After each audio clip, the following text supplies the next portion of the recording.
요즘에 이제 세상이 말세의 징조가 여러 가지로 보이지 않습니까? 그래서 그 말세 때 과연 어떻게 우리가 준비해야 될 것인지, 산으로 가야 될 것인지, 아니면 어디 굴을 좀 파놓을 것인지. 그런데 우리 믿음의 선배들이 어떻게 그들이 구원을 받았는지를 살펴보는 것이 더 현명하다고 생각이 됐습니다. 특별히 성경을 가장 많이 쓴 바울, 14권, 그 쓴 바울 선생의 사랑 얘기를 들으면 예수님과의 사랑의 관계가 얼마나 돈독했는지를 볼 수 있을 것 같아요. 바울은 예수님의 사랑을 잘 전했습니다. 그가 회심하게 된 동기는 스데반이 복음을 전하다가 돌에 맞아 죽었어요. 근데 그 스데반이 죽어가면서 이렇게 얘기를 합니다. 사도행전 7장 59절로 60절. 저희가 돌로 스데반을 치니 스데반이 부르짖어 가로되 주 예수여 내 영혼을 받으시옵소서 하고 무릎을 꿇고 크게 불러 가로되 주여 이 죄를 저들에게 돌리지 마옵소서. 이 말을 하고 자니라. 스데반은 예수님을 만난 사람이에요. 그는 그의 마음 가운데 예수님이 계신 사람이었어요. 그런데 자기를 돌로 친 그 사람들을 향해서 저 사람들을 용서해 달라는 거예요. 그리고 왜 용서해 달라고요? 주여, 이 죄를 저들에게 돌리지 마옵소서. 왜 저들에게 돌리지 말라고요?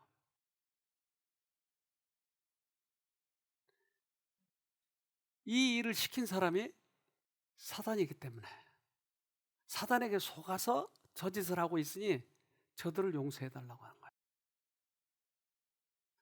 그래서 잠잠히 그가 이러한 고통을 감내하는 것을 보고 큰 충격을 받은 거예요. 근데 예수님이 돌아가실 때 주여 저들을 사하여 주옵소서.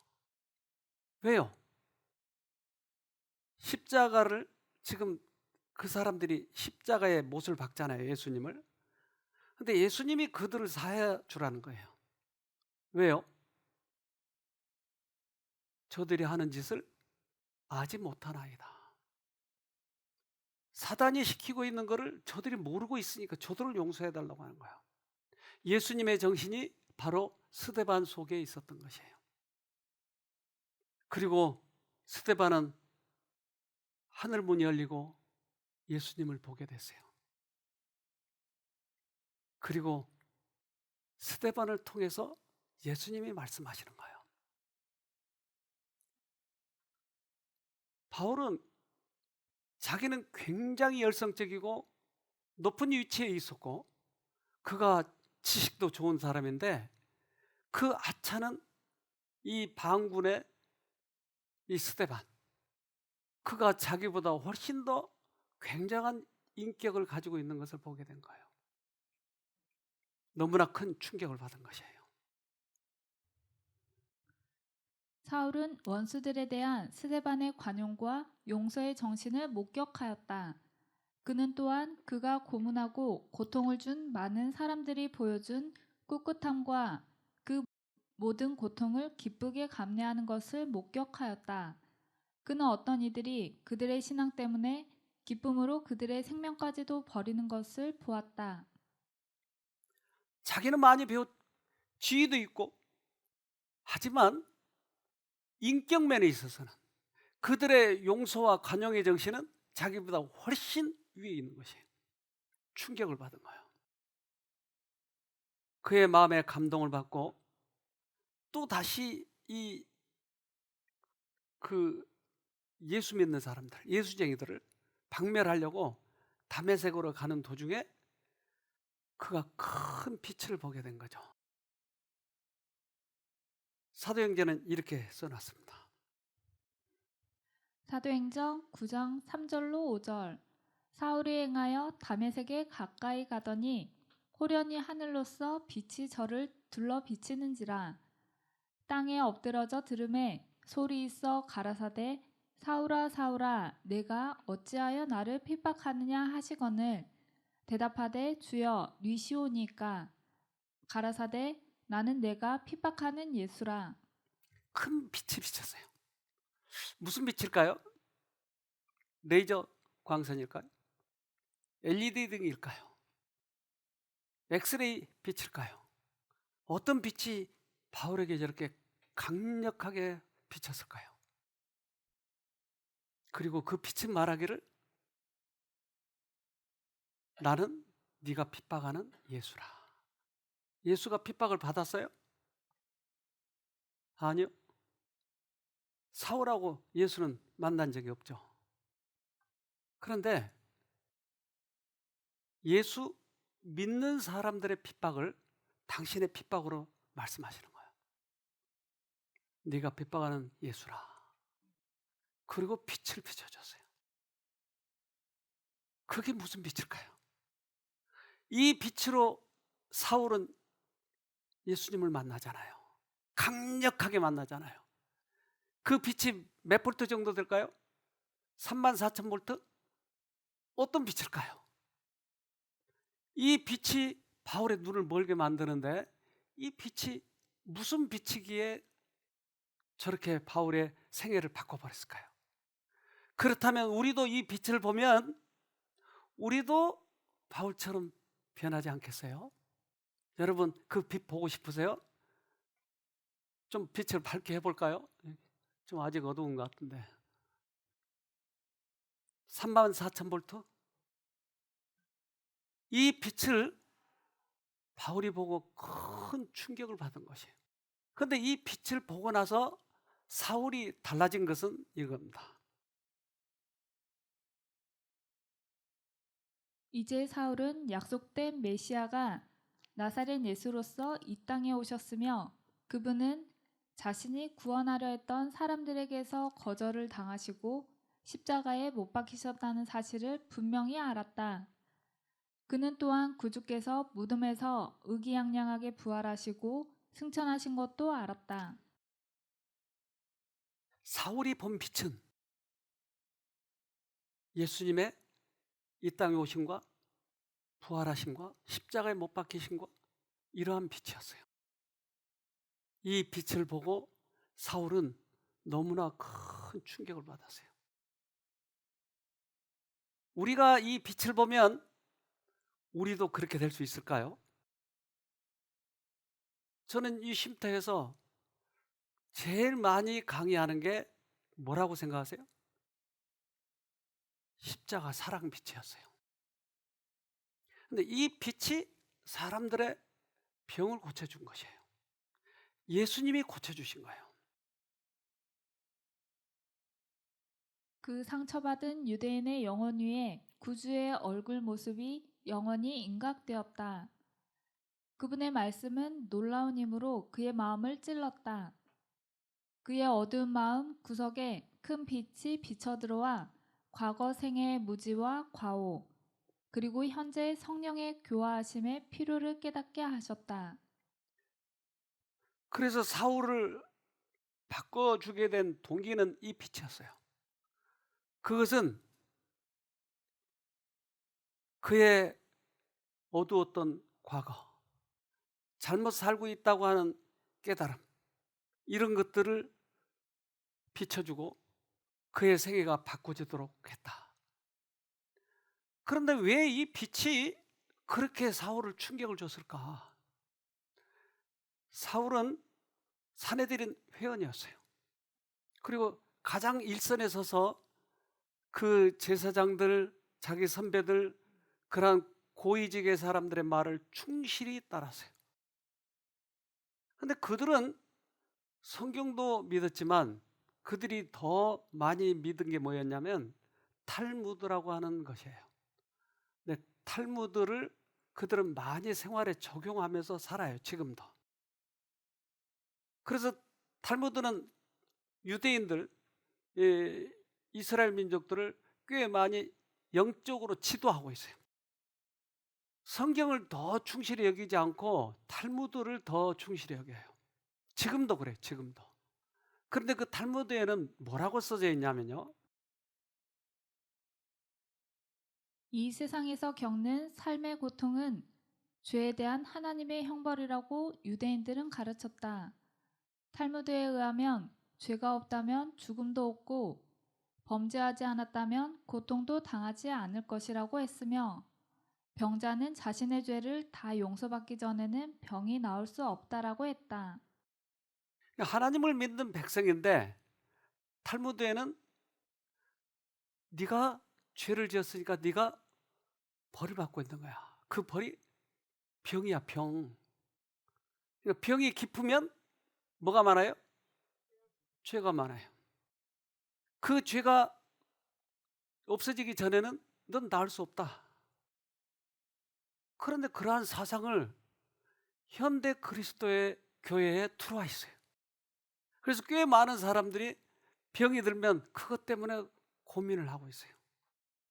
그래서 교회 나가기도 힘들어하는 거예요. 내 병은 하나님이 벌을 주신 거니까. 또 한 군데는 이렇게 써져 있어요.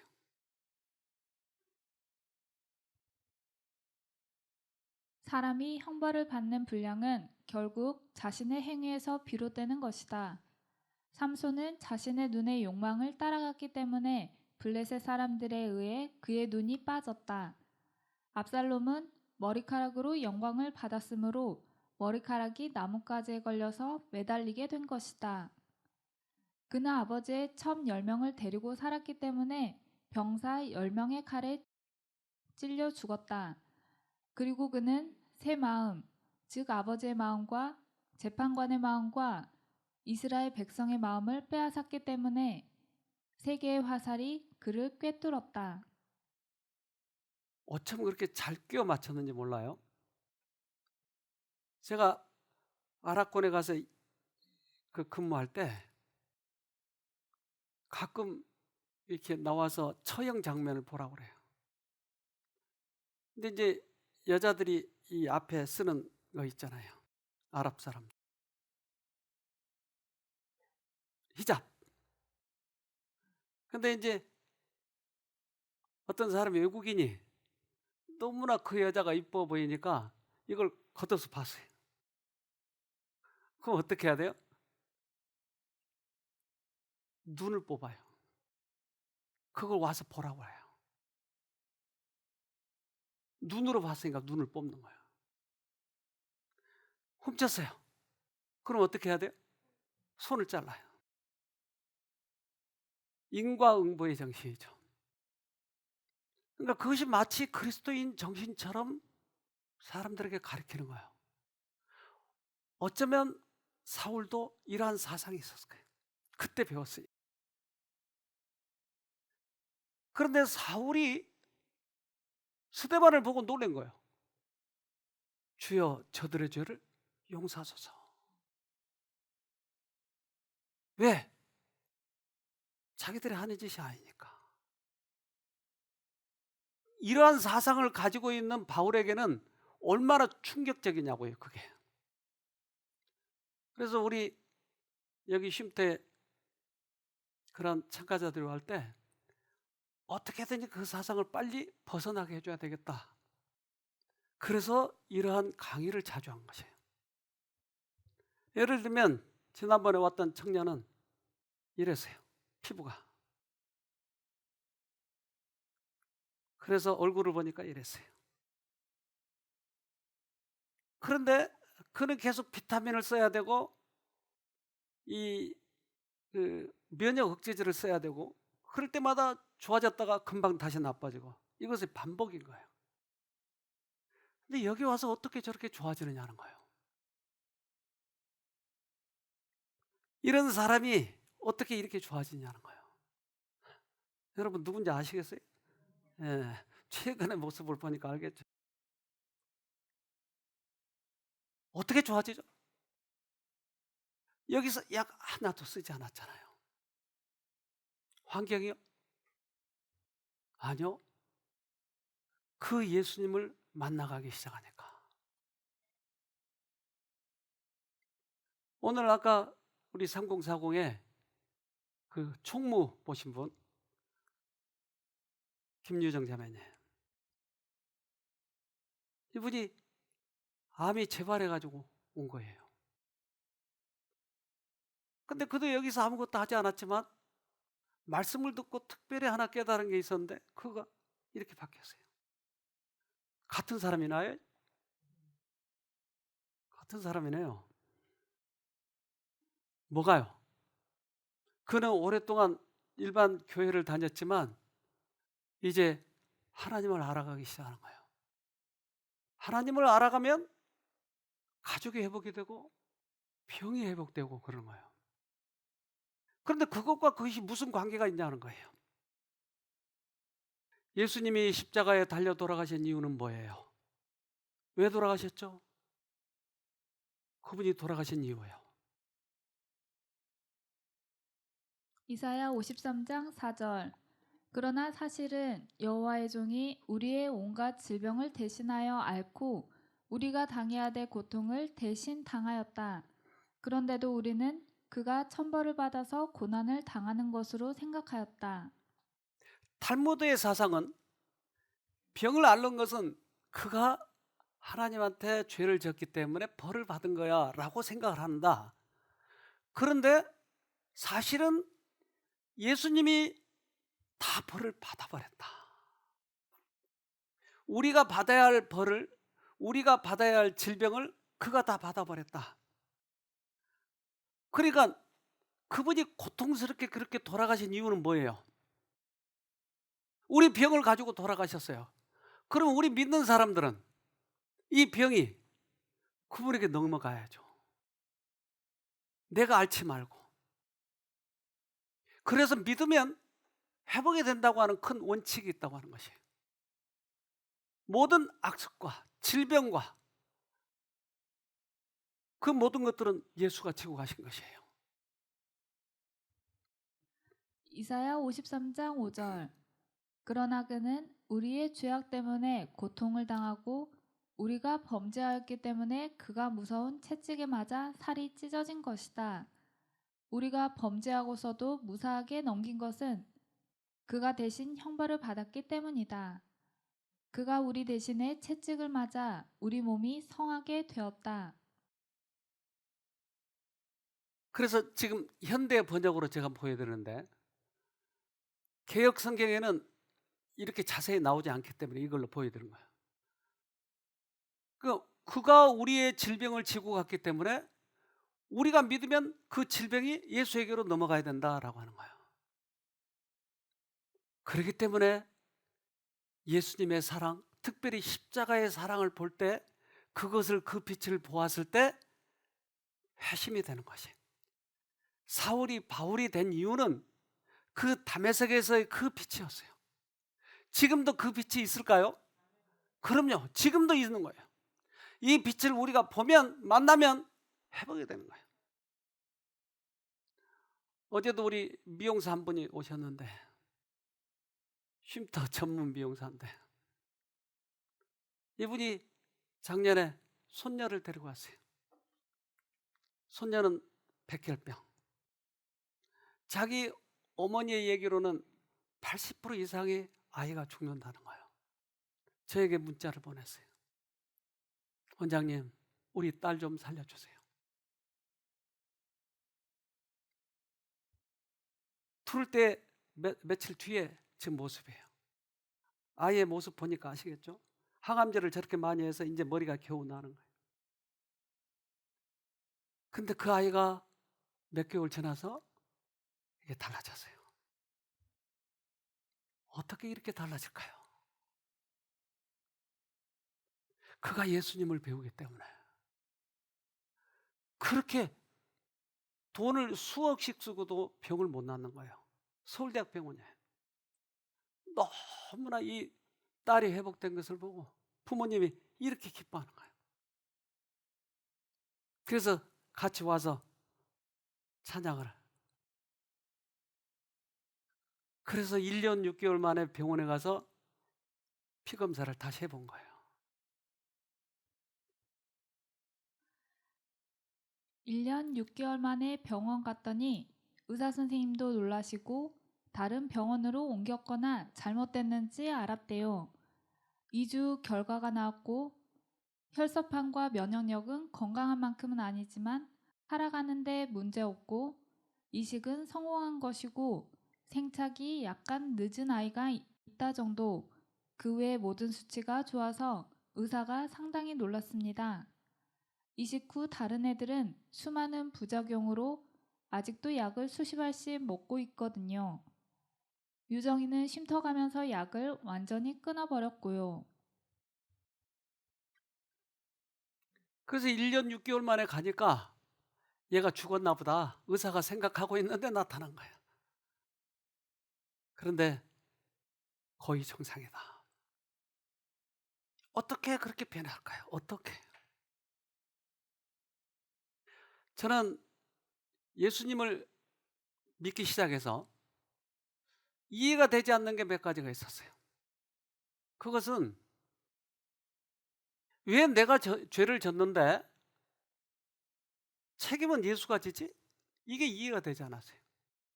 우리는 도덕을 배울 때 네가 도둑질하면 네가 감옥 가야 돼? 그런데 왜 내가 죄를 졌는데 예수님이 죄값을 받아야 되는가? 이것이 이해가 되지 않았어요.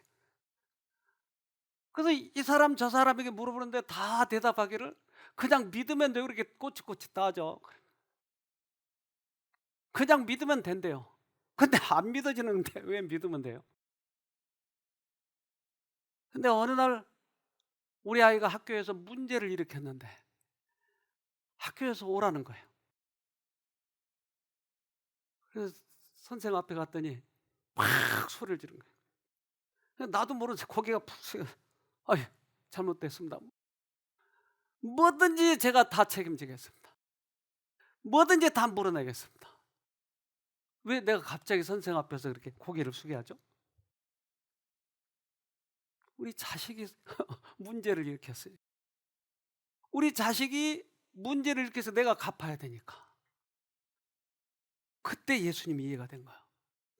아, 자식이니까. 우리 아빠니까. 그러니까 한순간에 해결이 되더라고요. 그러니까 예수님이 우리 아빠라고 생각하면 문제가 저절로 해결되는 거예요. 아빠 입장에서는 당연하니까. 우리 예수님 입장에서는 이것이 당연하니까.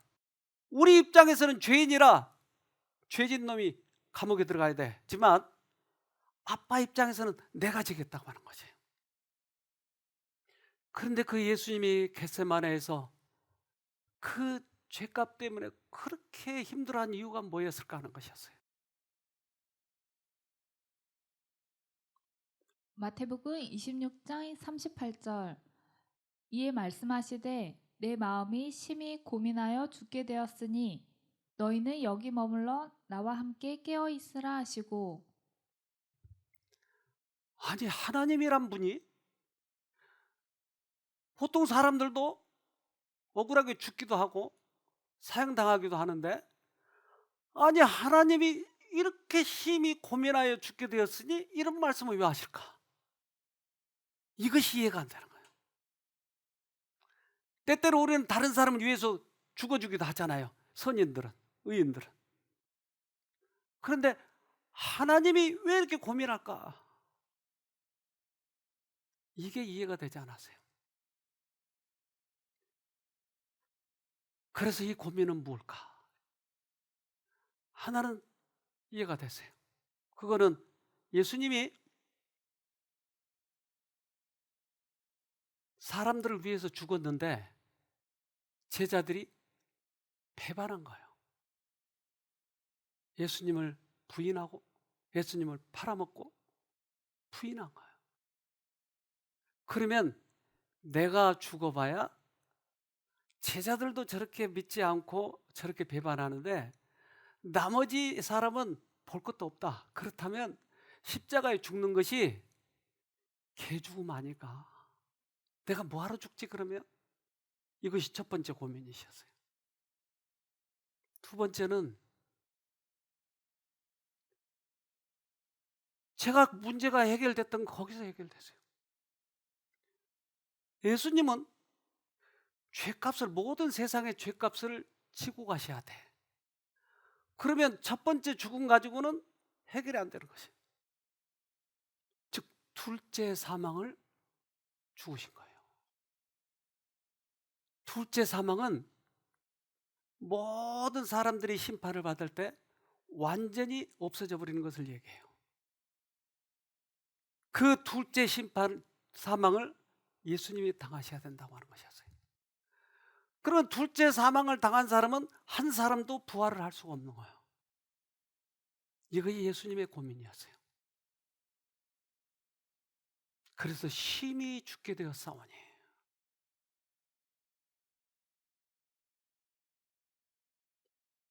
그리스도의 십자가상에서의 둘째 사망의 경험에 비추어 이해해야 한다. 거기서 그분은 온 세상의 죄를 담당하셨다. 그분에게서 고통을 안겨준 것은 죄가 야기한 아버지와의 무서운 분리, 곧 형언할 수 없는 정신적 번민이었다. 우리 모든 인간이 한 사람도 겪지 못한 이 둘째 사망의 얘기였어요. 완전히 그가 죄값을 다 받으시면 완전히 부활할 수 없는 그 최후의 심판을 받으신 것이었어요. 거기에서 부활하신다고 하는 것은 주님의 특별한 섭리가 있었어요. 즉 우리의 모든 죄값, 우리들의 질병의 값, 우리들의 악습의 값을 다 가지고 거기서 죽으신 것이에요. 이 죽음이 우리를 구원하시는 거예요. 아버지의 사랑이었어요. 그게 이해되지 않는 사랑이었어요. 한 사람이 죽는 것이 왜 그렇게 크냐고? 그래서 이해가 안 됐던 것이에요. 다른 많은 사람도 죽으니까. 근데 예수님은 그 둘째 사망의 값을 받으셨다고 하는 것이에요.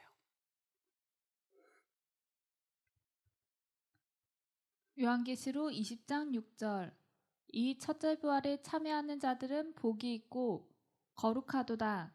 둘째 사망이 그들을 다스리는 권세가 없고 도리어 그들이 하나님과 그리스도의 제사장이 되어 천년 동안 그리스도로 더불어 왕노릇하리라. 그래서 첫째 부활이 있고 둘째 부활이 있는 것이에요. 우리는 예수님께서 그 모든 사람들을 다, 사람들의 죄값을 받으시고 거기서 완전히 돌아가신 것이에요. 그런데 이 사랑을 깨달은 자만이 회복이 되고 변화가 된다고 하는 것을 알게 됐어요. 이번에 지난번에 우리가 이 그 한주리 사모님, 그분에 대해서 영상을 많이 올렸는데 간증, 이번에 보니까 근 8,000회 정도, 지금 7,800, 900 그렇게 조회수가 됐더라고요. 어쩌면 10,000회도 갈 것 같아요. 그분이 그렇게 조회수가 많은 이유는 사람들이 그분처럼 하나님을 전격적으로 만나고 싶은 거예요, 지금.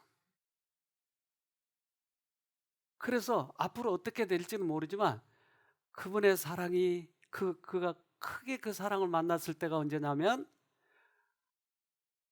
아빠의 사랑을 깨달았을 때예요. 그래서 그때 간증할 때 표현을 보니까 내가 너에게 병을 줘서 미안해. 아빠가 미안해. 이제까지는 죄를 지적한 사람들만 있었는데 아빠가 와서는 미안하다고 하는 것이. 내가 너에게 일찍 오지 못한 건 미안해. 이 사랑이 그분을 감동시켰어요. 변화시켰어요. 집에 가서 똑같이 했어요. 남편이 변화됐어요. 남편이 여기 와서 엊그저께 간증을 했어요. 사람을 변화시키는 것은 십자가의 사랑이에요.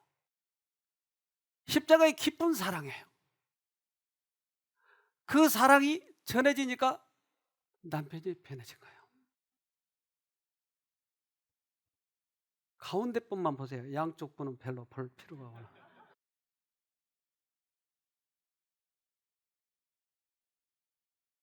그래서 십자가의 그 깊은 사랑, 내가 네 병 다 가지고 갔어. 내가 너 악습 다 가지고 갔어. 이건 믿으면 돼. 이걸 믿으면 우리의 모든 문제가 해결되건만, 그러한 모든 죄값을 내가 지려고 할 때 죄의 무게가 가장 무거운 것이에요. 그래서 그 싸움을 싸우는 거예요. 이 싸움에서 싸워서 이기는 자는 우리가 하늘에 가는 것이에요. 요한계시록 2장 11절. 귀 있는 자는 성령이 교회들에게 하시는 말씀을 들을지어다. 이기는 자는 둘째 사망의 해를 받지 아니하리라. 그래서 이 죄와의 싸움에서 이겨야 되는 것이에요. 우리는 믿음으로 구원 얻는 것이에요. 예수님의 이 큰 사랑을 내가 받아들이냐, 사단의 생각을 받아들이냐, 이 둘 중의 싸움이에요. 우린 이번에 이 프로그램을 부모 자녀 프로그램을 해요. 이거 똑같아요. 아무리 다른 방법으로 병원에 입원시키고 해도 안 되니까 안 되는 거예요. 그러나 주님께서 그 일을 해결해 주시면 쉽게 해결이 되는 거예요. 우리 그 미국에서 일어났던 일인데, 죽은 아이가 깨어나는 얘기입니다. 봅시다. 지난 2010년 3월 호주 퀸즐랜드의 한 병원. 7달도 채우지 못하고 태어난 쌍둥이 남매 중 딸은 괜찮았지만 호흡곤란에 빠진 아들은 결국 심장 박동이 멈춰 사망 선고를 받았습니다. 슬픔에 잠긴 엄마는 마지막으로 아기를 가슴 위에 올리고 남편과 함께 어루만지길 계속했습니다. 아기의 차가운 몸에 온기를 전하며 이별의 말을 전하던 중 기적이 일어났습니다. And then he started to move. And we thought, what? 아기가 가녀린 숨을 쉬기 시작하더니 눈을 뜨고 아빠의 손가락을 잡은 겁니다.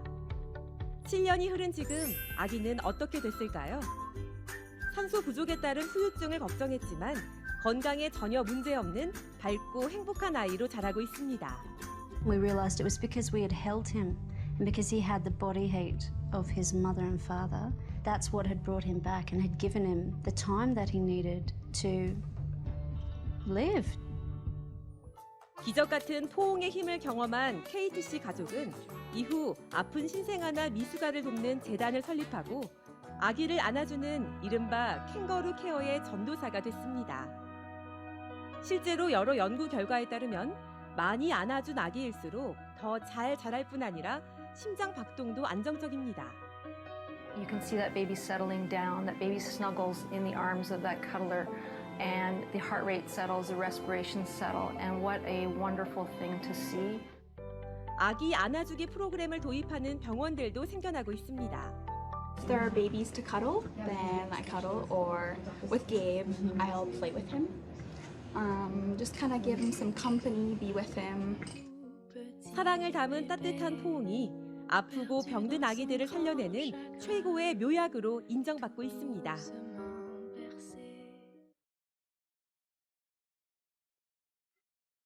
부모의 따뜻한 사랑이 죽은 아이도 다시 되살려 놓네요. 부모의 사랑은, 지극한 사랑은 죽은 자도 살리는 것이죠. 우리는 그 사랑을 만나면 그 일을 해야 되는 것이겠죠. 그때 그는 그리스도의 죽음을 통하여 나타난 하나님의 무한한 사랑에 대하여 계시를 받았으며 그의 생애에 놀라운 변화가 일어나 그의 모든 계획과 목적이 하늘과 조화되었다. 그 순간부터 그는 그리스도 안에서 새 사람이 되었다. 바울이 달라진 것은 바로 그 사랑이었어요. 그래서 그 밝은 빛, 예수님의 빛, 예수님의 죽으심, 그 놀라운 사랑을 보면서 그가 새 사람이 된 것이에요.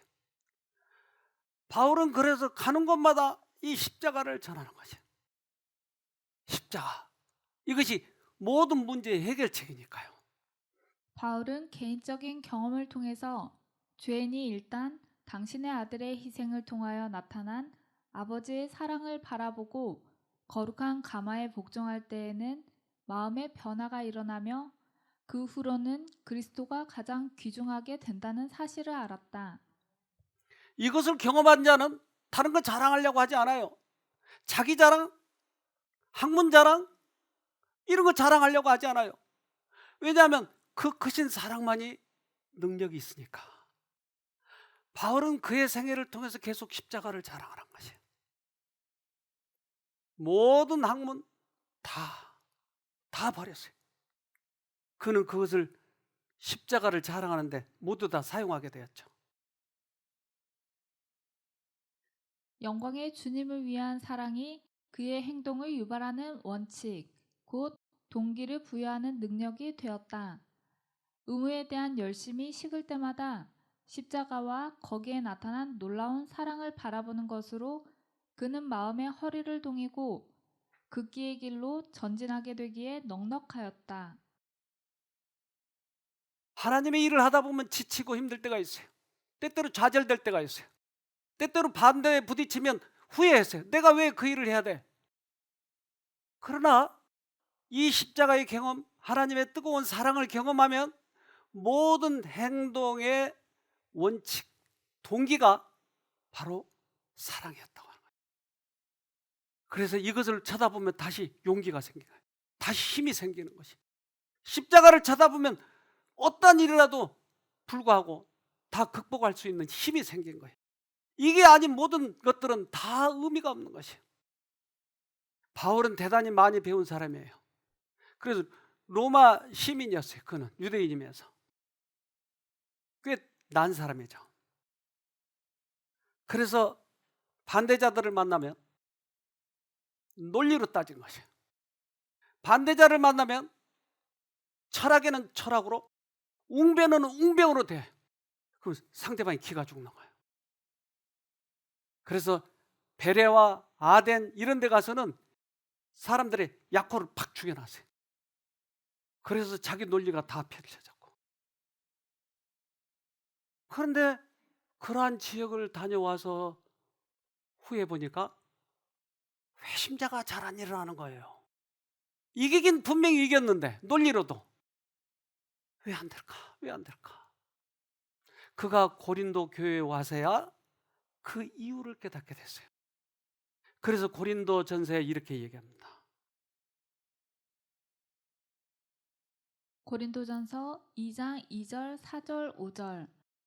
내가 너희 중에서 예수 그리스도와 그의 십자가에 못 박히신 것 외에는 아무것도 알지 아니하기로 작정하였음이라.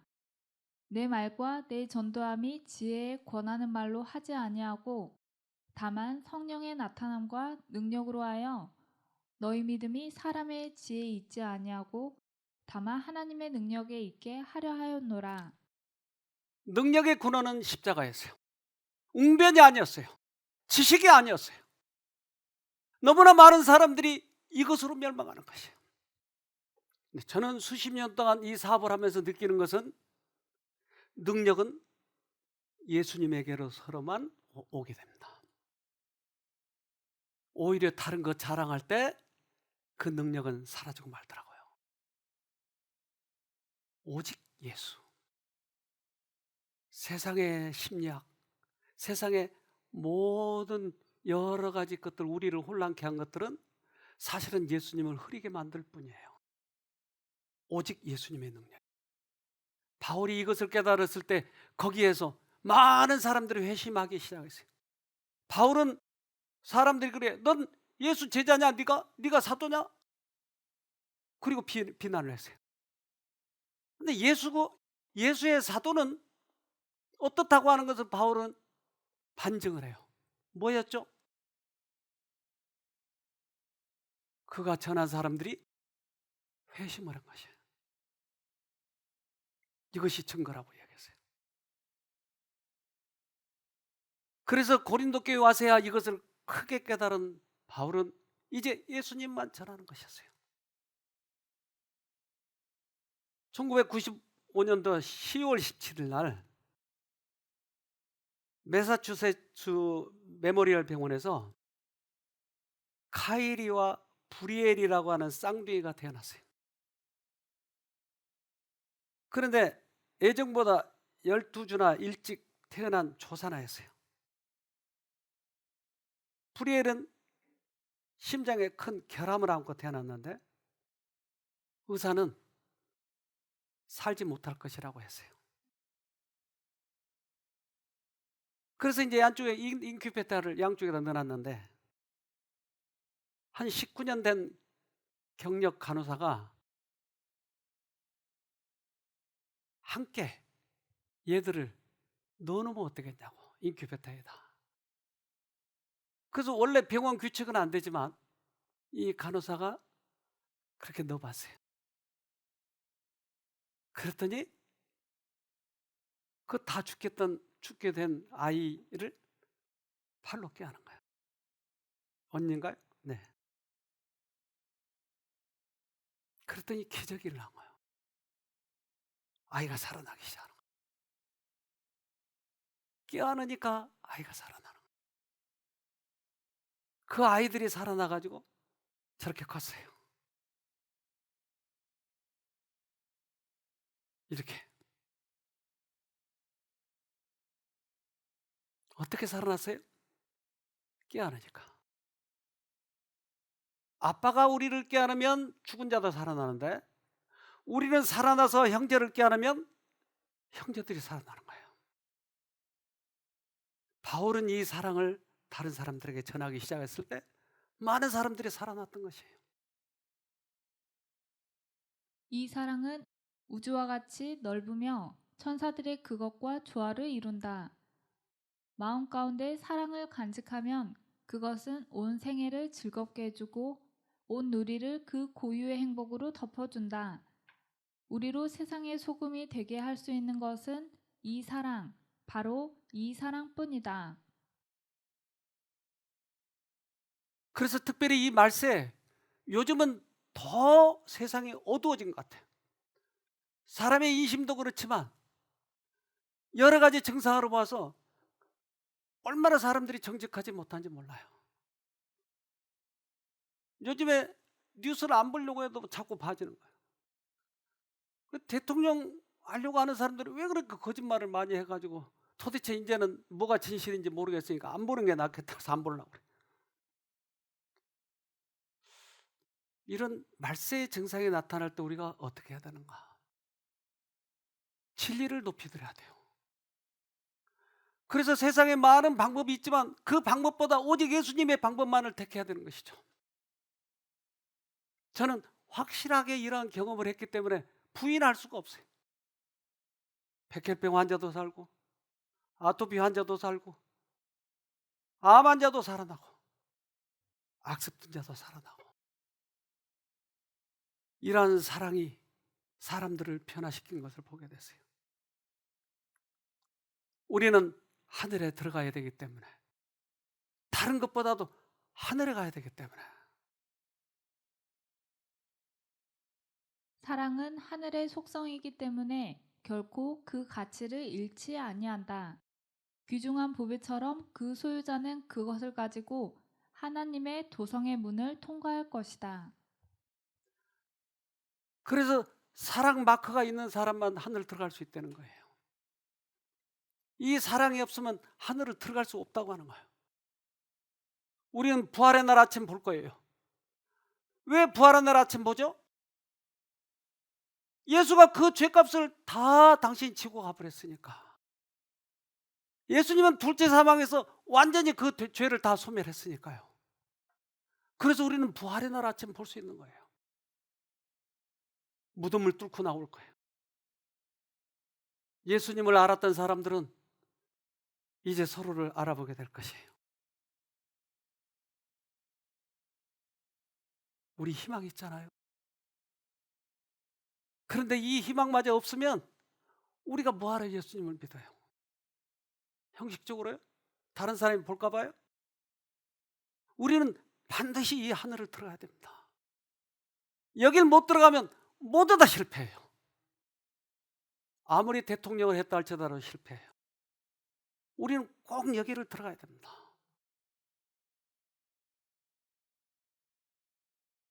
날 때부터 자기를 지켜준 천사, 발걸음을 주목하고 위험한 날에 자기의 머리를 보호해준 천사, 사망의 골짜기에서 자기와 함께하고 무덤을 지키다가 부활의 아침에 처음으로 자기를 맞아준 천사, 이런 천사들과 함께 이야기하며 자기의 일생에 베푸신 하나님의 섭리와 인류를 위한 하늘의 모든 활동과 협력에 대한 이야기를 듣는 일은 얼마나 즐거울까. 상상해 봅시다.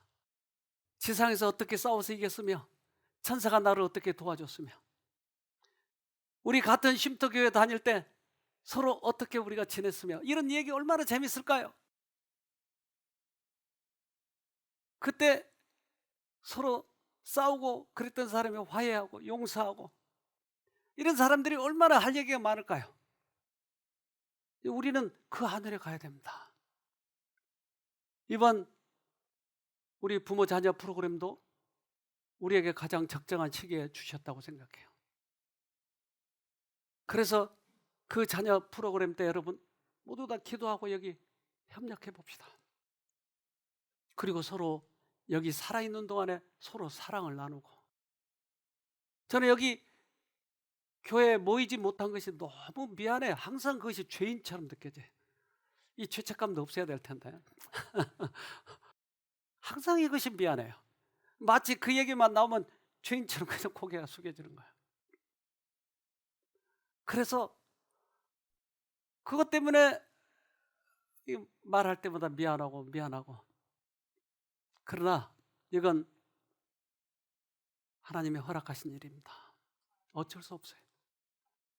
이거 쉼터 안 할 수도 없고 코로나 내가 스스로 없앨 수도 없고, 그러나 그것은 분명히 하나님께서 허락하신 거기 때문에 우리에게 극복할 힘도 주실 거예요.